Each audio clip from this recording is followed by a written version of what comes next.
I'm Charlotte DiStefano. I work with Shefali Jeste at UCLA. We've been working with the Dup15q population for a few years now. Started thanks to a pilot grant that we got from the Dup15q Alliance to start looking at abilities in kids with Dup15q syndrome. I became really interested in the population because I've worked for a long time with kids with autism and other developmental disabilities at the more severe end of the spectrum, so I've always worked with kids with minimal or no language who are more likely to have intellectual disability.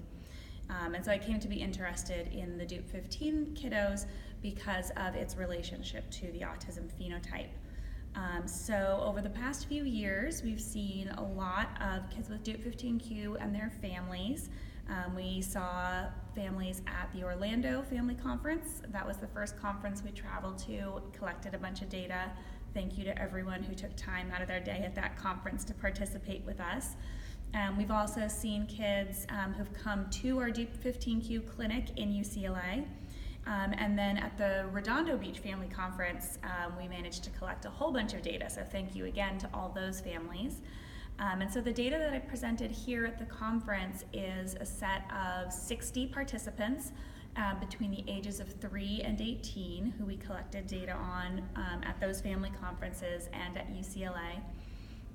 And really what we wanted to do was just further extend some of the work that we had already done, looking at the differences between duplication type and epilepsy status, and look to see, now that we have this larger sample of 60 kids, which is I believe one of the largest samples that anyone has looked at altogether, to look to see what sorts of patterns we're finding in terms of strengths and weaknesses and differences by duplication type and epilepsy status. So I'm just going to talk quickly through the highlights of what we found. Unsurprisingly, similar to previous research, we found that kids with interstitial duplications are doing a bit better in terms of their cognitive skills and their adaptive skills than kids with isodicentric duplications. Cognitive skills are our direct measurement of how a child is doing in terms of verbal and nonverbal knowledge, problem solving, those sort of direct cognitive assessments. Adaptive behavior is something we measure by parent report. All of you parents who took the time to fill out the Vineland for us, you know what I'm talking about.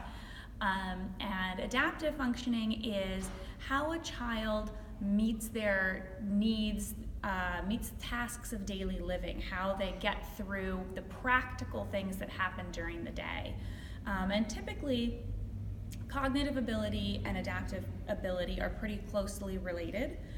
But we see in our Dup15q kiddos that actually their adaptive skills look a little bit better than we would predict from their cognitive abilities. And that's been reported in some other genetic disorders. For example, Down syndrome has that profile. Autism has the opposite profile, where kids often have adaptive abilities that are less than we would predict from their cognitive skills.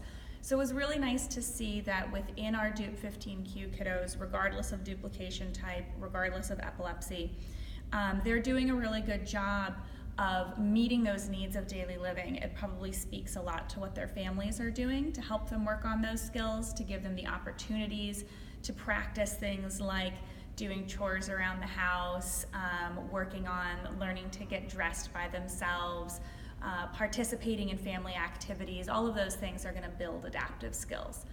And then in terms of the contribution of epilepsy, we looked in our sample, about 50% of kids with isodicentric duplications had epilepsy, and only 2 of our interstitial kids had epilepsy, so very similar to what's been reported previously.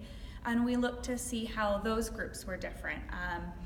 So we looked at that a couple of ways. If we take all the kids with epilepsy out of the analysis and we just compare the interstitials and the idics, where no one has epilepsy, we still see differences. The interstitials are still doing a little bit better, but now those differences are smaller.